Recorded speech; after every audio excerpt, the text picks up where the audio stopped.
The two best words in professional sports. Game 7 between the Cincinnati Reds and the Arizona Diamondbacks. Folks, the postseason comes down to this. Who will advance and go on to the World Series to take on the American League representative in the Tampa Bay Rays?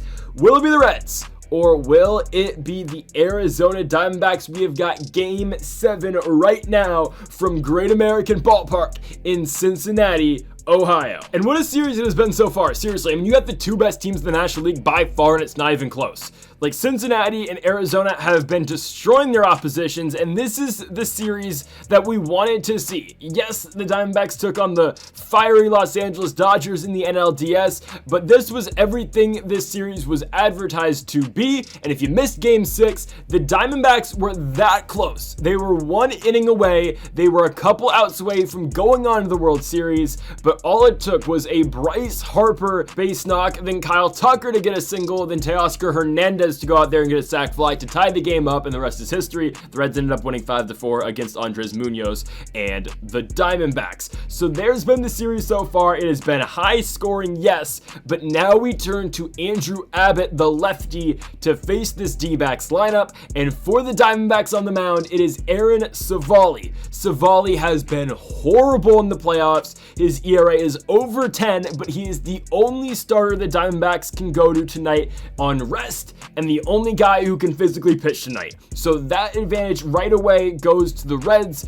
Let's see if they can take advantage of Civale on the bump, and they can take advantage of a very good pitcher on the mound in Andrew Abbott. Making the start again is the aforementioned Abbott. 1.42 ERA so far in the postseason. 12 2/3 innings gone. He's been very good. Can Abbott continue that success here tonight? He'll see Corbin Carroll first, and Carroll, who was 0 for 6 heading into today against Abbott, will get a leadoff single. Here comes Geraldo Perdomo on the 1-1 pitch. Perdomo pulls one into left, but there is Teoscar Hernandez has the first out of this game. Now to the dish, it will be the chosen Juan Soto. He's killed us all series long, but right there is a loud out straight to Kyle Tucker. 2 outs for the cleanup man. Here is Pete Alonso, runner going. Corbin Carroll with all that speed will swipe second base, keeping him in scoring position, or putting him in scoring position for Alonso. And Pete drives one deep left field. Hernandez going back, and he makes the grab.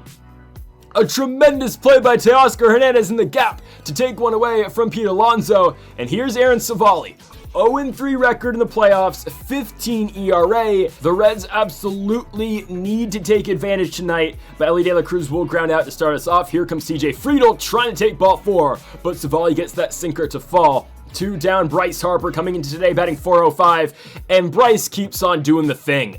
Base knock to extend the inning for Kyle Tucker on the 1-1 pitch. Tucker does it again! Is he back? I think he may be.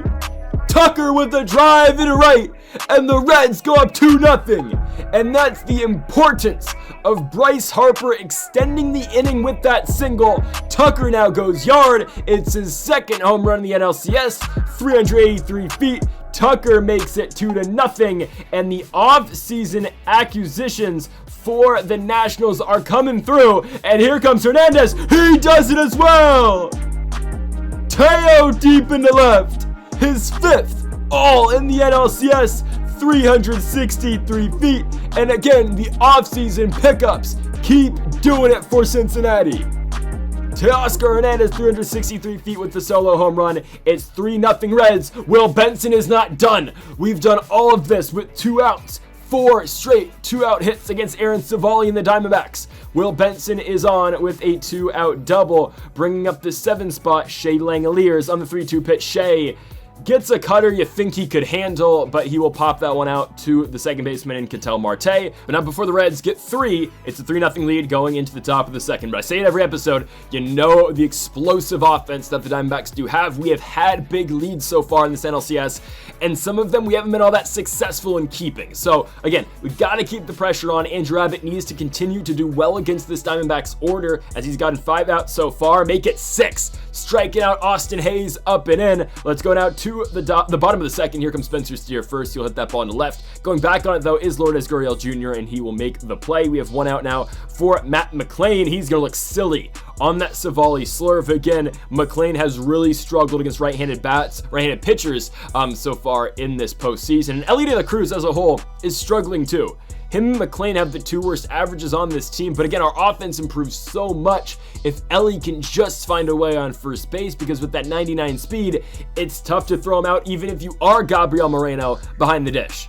Abbott's got 1 out for the top of the order. Here comes Corbin Carroll. He'll get popped out into foul ground. Bryce Harper will have it, and that'll be the second out here for the top of the 3rd. Putting it now to the plate, Geraldo Perdomo on the 1-2. Ball on the ground. Bryce Harper got it. He'll tag first base, and Abbott is through 3 shutout innings of work. Savali, though, going to get TJ Friedl to bite on that cutter down and in. Here comes Bryce Harper on a full count. Harper, though, will not bite. You know the plate discipline that he does have. Harper on first. He'll be running for Kyle Tucker, and I mean, he'll keep us out. The double play, we'll take it. Tucker will ground out, but Harper in now scoring position for Teoscar Hernandez, and after a pass ball, Harper moves to 3rd, but unfortunately, he will not be able to come home. Teo grounds out as we go on to the top of the 4th. Juan Soto will lead things off. Another difficult play here for Teoscar Hernandez, but he will make it. Teo really showing off the glove tonight in game number 7, as Polar Bear Pete, though, gonna line that sweeping curve, or ground that sweeping curve up the middle for a 1-out single, making way for the Marte Parte. Ketel Marte, he'll strike out. Fastball down and in, looking 2 gone for Gurriel on the 1-2 pitch. Ball on the ground. Spencer Steer has it. He'll take it over to Matt McLean at second base as we go on to the bottom of the 4th. Will Benson, man, I mean, a hit machine.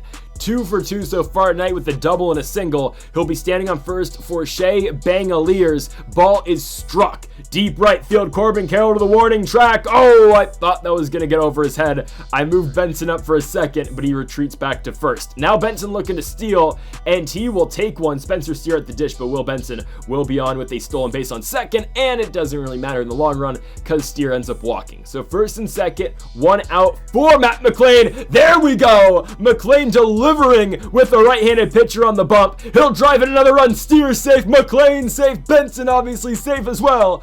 4-0, and now the D-backs go to the pen. Here comes Gavin Stone, 3.6 ERA in the postseason, and Ellie cannot deliver. TJ Friedl with 2 outs, and TJ will deliver. That one's in the right field. It's going to score 1. McLean coming to the plate. He is safe.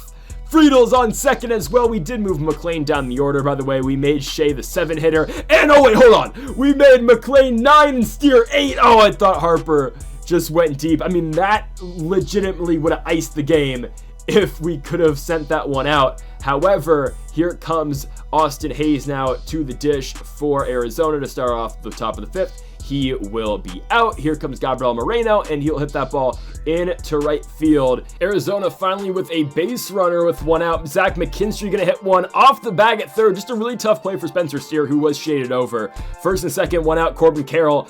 Gotta take advantage of that if you are Arizona. I mean, they've had limited base running opportunities so far tonight, and their leadoff man Carroll will pop out. Perdomo on the 1-2 hits one hard. Left field, that one will get over the head of Teoscar Hernandez. That will definitely plate 1. Here comes the next runner behind him, De La Cruz. They're gonna send him to the plate. Yeah, on Ellie's arm? I don't know what we're doing there.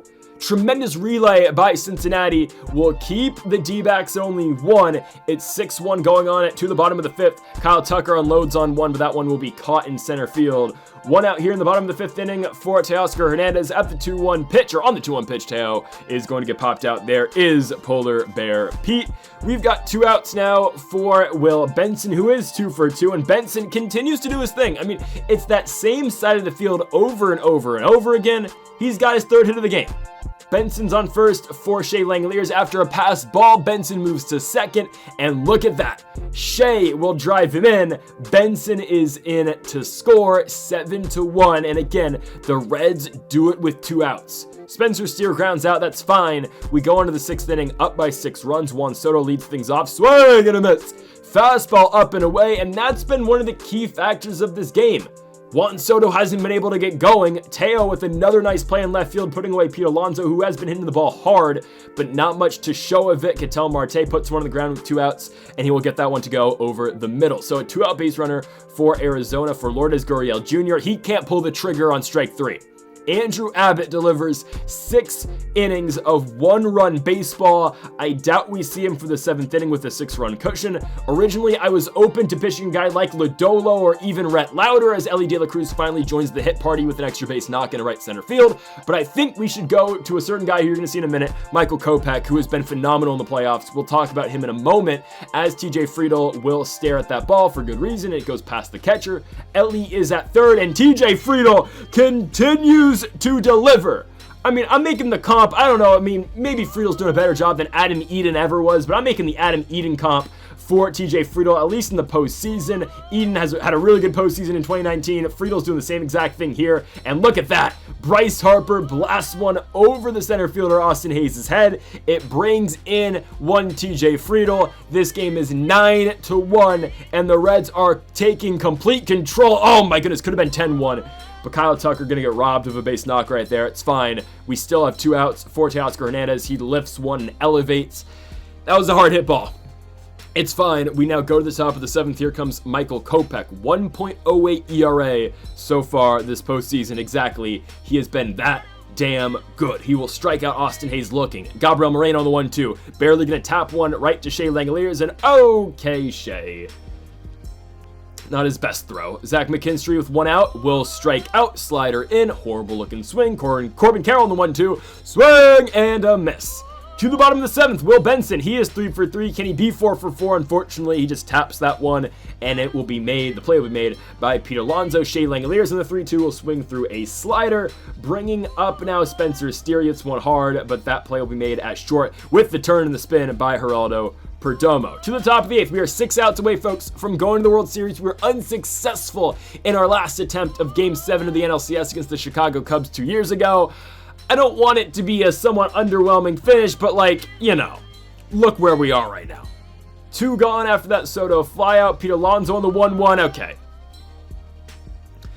As long as this doesn't keep happening, we should be fine. Pete Alonso will drive one into left field again. He's been hitting the ball hard very often tonight. It's going to be 9-2 off of Alonso's 4th of the playoffs. But again, the Diamondbacks need to make up 7 more runs as Ketel Marte will fly out into left quickly. We will head on to the bottom of the 8th before the top of the 9th. TJ Friedl up with 2 outs. John Gomez, the pitcher, and Friedl continues to hit the baseball. Up the middle, gets through. Friedel's on with the 2-out base knock. And who does it bring up?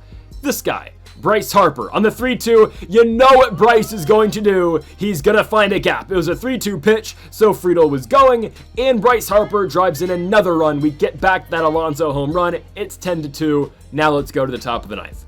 Here comes Daniel Hudson. I mean, nothing, not a particular reason why he's in the game, just because he's got runners on 1st and 2nd with no outs, and Hudson will give up that extra base knock to Gabriel Moreno. It will drive in a run. 3-10 is now our score with runners in the corners with no outs. McKinstry drives one into right. He will have himself a sacrifice fly, which we don't care about the run. We're up by 6. Just got to get outs, and we need 2 more of them with the top of the order up. Corbin Carroll on the 2-2. Swing and a miss. Fastball up and in. Final out. Geraldo Perdomo on the 1-2. Got him. He stares at strike 3, and Daniel Hudson sends the Cincinnati Reds back to the World Series. And for the first time since 1990, the Reds have won the pennant, and they will be looking to win the entire thing. Oh my goodness. What a season, what a team. You felt like this team was almost expected to be in this spot. I mean, it's a much different vibe than 2024, where this team made it all the way to the NLCS and lost. But this is a team that's really built to win and has depth, and I think can really get it done in the World Series. We will see the Tampa Bay Rays tomorrow for game number 1 of the World Series, folks. You're not going to want to miss it. The Reds returning to the World Series for the first time in 26 years. Folks, thank you all for watching. Make sure to hit that subscribe button down below for more. And Mamba forever.